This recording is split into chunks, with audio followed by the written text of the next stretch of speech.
And she was like, let me tell you something. The more you become famous, the more success you get. Like, people root for you. Yeah. When you in the hood and you trying to make it out. But that moment once you get it, hit the lottery. It was JT who spoke out against Megan Thee Stallion and Jay-Z, saying that they helped Nicki Minaj's career. Even though people may have different opinions on this subject, it is important to keep in mind that the music business is complicated and that many things can affect a musician's job. A new YouTube video of JT talking about how she thinks Megan Thee Stallion and Jay-Z have hurt Nicki Minaj's career shows that she agrees. It's important to remember, though, that an artist's career is affected by many things, including talent, timing, the way the business works, and personal tastes. Let's look at Megan and Nicki's fight and how Jay-Z is connected to it. The It Girls of Rap are fighting. When Nicki Minaj released a single called Bigfoot on January 29, it seemed to be a reaction or diss track to Megan Thee Stallion's new song, Hiss. This was the height of the controversy between the two artists. Hiss looked at many parts of Megan's rough life as a public figure. Still, Minaj was interested in one line. These hoes don't be mad at Megan. These hoes mad at Megan's Law. Megan raps fiercely over a boosted beat. I don't really know what the problem is, but I guarantee y'all don't want me to start. Megan's statute is a federal law that says police have to share information about sex offenders who have been listed. People broke down the line and saw Megan as making fun of Nicki Minaj's husband, Kenneth Petty, who is a registered sex offender. In April 1995, Petty was found guilty of attempted rape after attacking a 16-year-old girl. For that crime, he got 4 years in prison. Petty was sent to jail in 2002 for killing a man in the first degree of manslaughter. Minaj has spent years defending her husband without stopping. In November 2019, Wendy Williams, a talk show host, talked about Petty's crimes on her show. Minaj replied on her Queen radio show, "Every time you talk about him, you feel like you have to bring these things up. I didn't know that in our society, your past had to bother you. I didn't know that some people couldn't change." It wasn't a surprise that Minaj quickly supported her husband on Instagram. Live After Hiss became a big deal on X. Minaj seemed annoyed when she played a preview of a secret song that made repeated references to Tory Lanez shooting the Houston-born rapper in the foot in 2020. She wasn't on screen for most of her life. After a very public trial last year, Lanez was given a 10-year prison term. Megan and Minaj didn't always argue, as shown by the fact that they worked together on Megan's 2019 song, Hot Girl Summer. Fans thought that their friendship had gotten worse, though. When Minaj released her album Pink Friday 2 in December, some people thought that the song FTCU, which had a line that seemed to refer to Lanez, was a dark jab at Megan. "Stay here, Tory Lanez. Bitch, I'm not Iggy." She rapped, referring to Iggy Azalea, who gained fame for writing a letter to the judge supporting Lanez's case after the alleged shooting of Megan. Hiss was talked about by Minaj on Live, while Megan was on The Breakfast Club that morning and said it was written for motherfuckers who use Megan Thee Stallion name. They get 24 hours of attention. She also said, "I'm saying a hit doggone holler." Okay, that's it. It should be felt by everyone.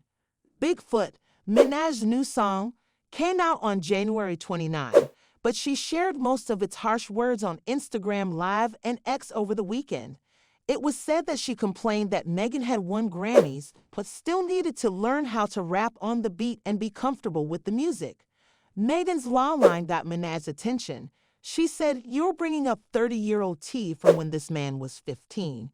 You're talking about T from 30 years ago, because no man will ever love you and lie on your dead mother." In 2019, Megan's mom died. Similar claims are made in the lyrics of Bigfoot about Megan lying on your dead mama and the Lanez killing. "Bad bitch. She like 6 feet. I call her Bigfoot. The bitch fell off. I said get up on your good foot," she shares. A minute-long whispered spoken word piece at the end of the song says that Minaj is very serious and that she has more to say in the second installment. "Ho, the things that you've lied about, even pertaining to your mom, you don't want them out, okay?" Later, Minaj worked with podcast host Joe Budden on Spaces, a live radio show on X, which used to be Twitter. She said that Megan was milking the Linus killing to get attention for herself as a victim. As Minaj put it, it's so clear she wanted a Rihanna moment so bad.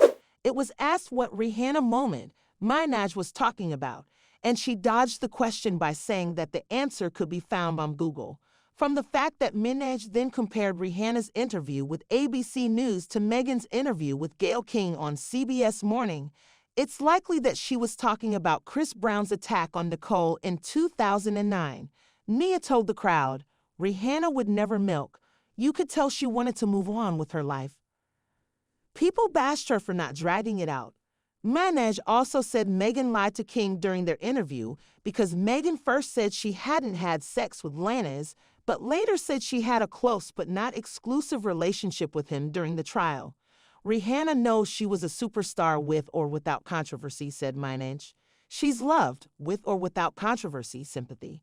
During the show, Minaj denied that she had told her fans to disrespect or threaten Megan's mother's grave. There were reports about this after TMZ published a story looking into the security detail around the burial site, which was said to have been made public online. Minaj replied, You just told a lie on hair. There's a plan. Putting your dead mother on top of you to go #1. That's a great example of the constant lies I've had to deal with as a person, an artist, and a wife. Now that I'm a mom, I just told them to stop, but they haven't. People now believe what you said, which is terrible. Let's talk about Jay-Z's part in Nicki Minaj's fight with Megan Thee Stallion.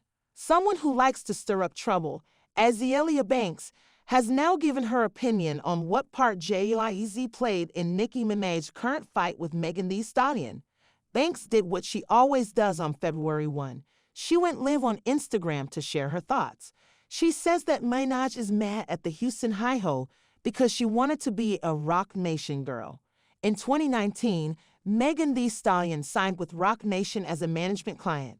She also said Nicki is mad because she wants to be a Roc Nation girl. No Wayne or Drake here. She feels really open and weak. She wants the Roc Nation to protect her. She wants the status and structure. It's pretty clear Nick is fucked up, she said next. It looks like she's having money trouble. I'm not going to give other artists the finger, call them broke, tell them to pay their rent, or do other mean things. What's going on with Nicki's bottom makes it clear that she's crazy right now, because the cheeks are really hurt.